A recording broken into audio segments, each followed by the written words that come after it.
Bismillahirrahmanirrahim. Assalamualaikum warahmatullahi wabarakatuh. Selamat malam teman-teman. Buat yang menonton video ini malam, rada janggal ngomong selamat malam sementara videonya dibuat siang hari atau sore hari ya. Selamat sore, selamat pagi, selamat siang, selamat malam buat kamu dimanapun kamu yang sedang menonton video kali ini. Terima kasih sekali lagi sudah selalu stay di channel YouTube ini ya. Saya doakan Anda semuanya Allah berikan keberlimpahan kesehatan serta keajaiban dalam kehidupannya dan dimudahkan semua urusannya. Amin ya robbal alamin. Kali ini saya akan bahas dua doa pecahan dari satu doa. Esensinya saya pecah menjadi dua agar mudah disadari dan mudah difahami oleh kamu. Nah, ketika saya jelaskan nanti kamu tahu kamu berada di bagian doa yang mana ini. Simak videonya sampai selesai.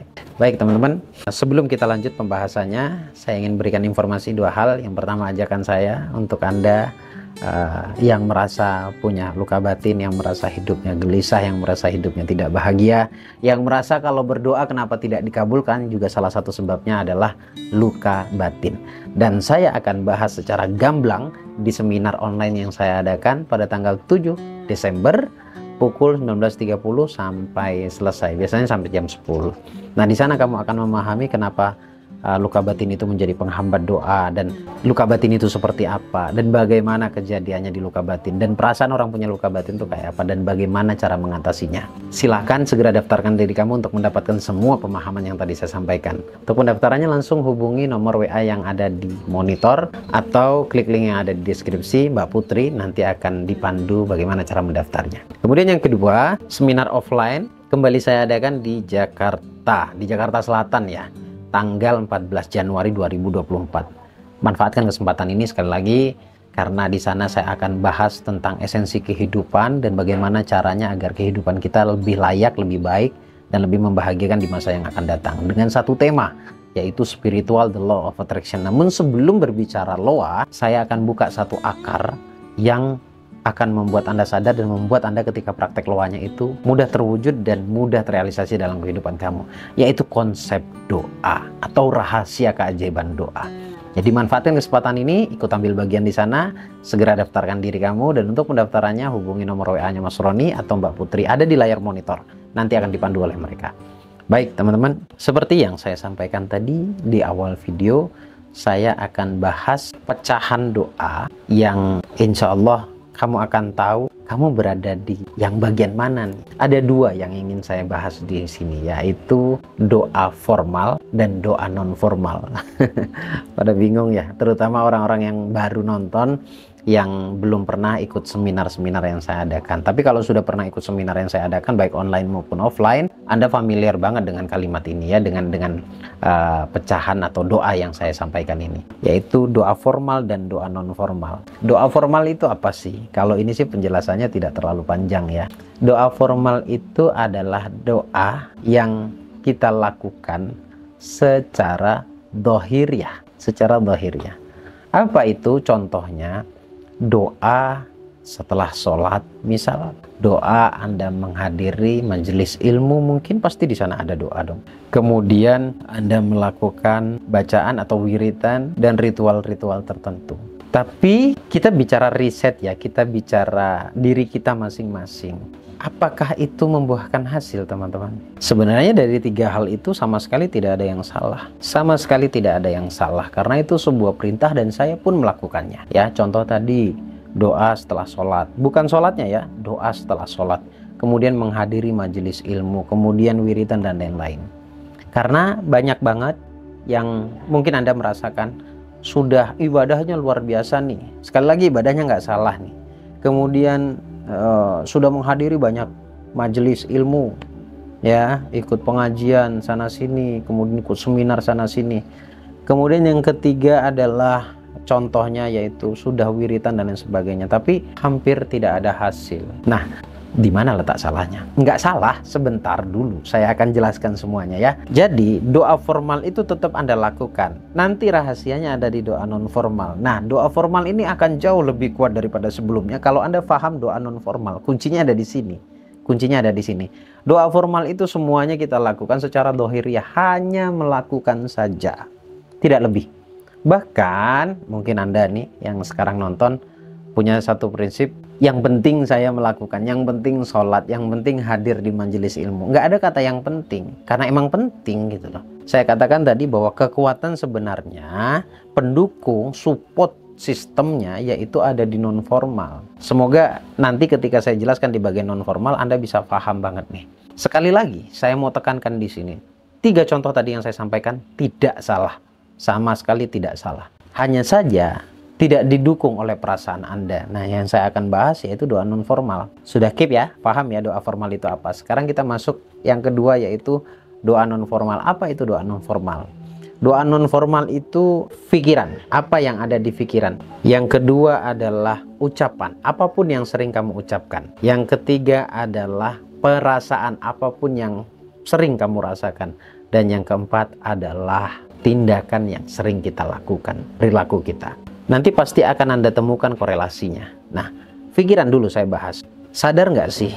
Ngeh nggak Anda bahwa hari ini yang terjadi, yang Anda rasakan itu adalah sesuatu yang berulang Anda pikirkan di masa lalu. Masa lalu itu tidak harus lama ya. Masa lalu itu bisa kemarin, bisa minggu lalu, bisa bulan lalu, bisa tahun lalu, dan bisa bertahun-tahun yang lalu. Setiap apapun yang Anda pikirkan itu akan terwujud, termanifestasi dalam kehidupan kamu. Ana indu dzanni abdi, kata Allah. Aku bagaimana sangka hambaku. Jadi kalau sangkamu seperti sangka itu kan diletakkan di pikiran. Kalau sangkamu A, ya, berhubungan dengan video sebelumnya nih.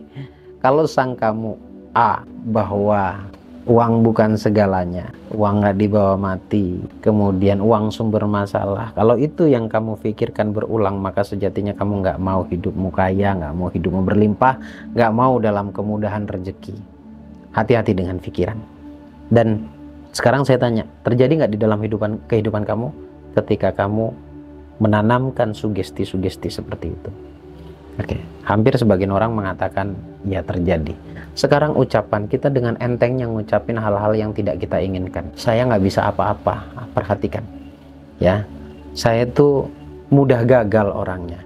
Saya tuh tidak bisa apa-apa. Saya itu bukan orang pinter. Saya tuh tidak punya latar belakang pendidikan yang baik. Saya itu terlahir dari orang miskin. Bla bla bla bla, macam-macam. Kalau ini sering diucapkan kemudian dihantarkan pada hati, maka ini akan menjadi manifestasi yang tidak kurang kekuatannya sama dengan pikiran tadi. Ucapan kita cek, Anda cek sendiri apa yang sering Anda katakan. Yang ketiga, perasaan. Nah, perasaan ini yang sering Anda rasakan setiap hari apa? Ketakutankah? Kekhawatirankah? Kesedihan, kekecewaan, dan lain sebagainya. Nah, kalau itu yang sering kamu pikirkan, maka fix segimanapun kamu memaksimalkan doa formal ini, maka itu akan hanya menjadi yang sia-sia. Oke? Kemudian yang terakhir adalah perilaku. Perilaku yang buruk ini mencerminkan karakternya. Ya, mencerminkan dirinya sebenarnya, mencerminkan apa yang ada di dalam hatinya. Karena apapun yang Anda pikirkan itu akan keluar jadi sebuah perkataan. Dari perkataan akan Anda lakukan. Jadi perilaku jadi tindakan. Dari tindakan tersebut berulang-ulang jadilah sebuah kebiasaan. Dari kebiasaan itu menjadi sebuah karakter, dan dari karakter menjadi nasib. Sehingga apapun yang terjadi hari ini tidak ada yang kebetulan. Lihat, 4 hal tadi yang saya sebutkan, pikiran, ucapan, perasaan, tindakan, itu adalah urutan fase di mana kita atau doa kita terkabul. Tadi yang saya katakan, pikiran, ketika difikirkan, diucapkan, ketika diucapkan, dilakukan, setelah dilakukan berulang jadi kebiasaan, setelah kebiasaan jadilah karakter kita hari ini, dan kemudian jadi nasib. Tidak ada yang bim salabim kebetulan begitu saja terjadi, tidak ada. Oke, kesimpulannya, doa formal ini bisa sangat kuat ya, bisa sangat kuat kalau selaras dengan non formal. Ini saya bicara manusianya, bukan peraturannya, saya bicara manusianya ya.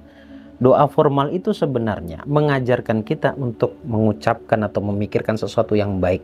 Doa formal itu juga mengajarkan kita agar berprasangka yang baik. Doa formal itu, aktivitas formal itu juga mengajarkan kita tentang satu hal atau apapun itu tentang kebaikan. Oke, kita akan temukan korelasinya sekarang. Terutama wiritan. Wiritan itu tujuannya untuk memperbaiki perasaan.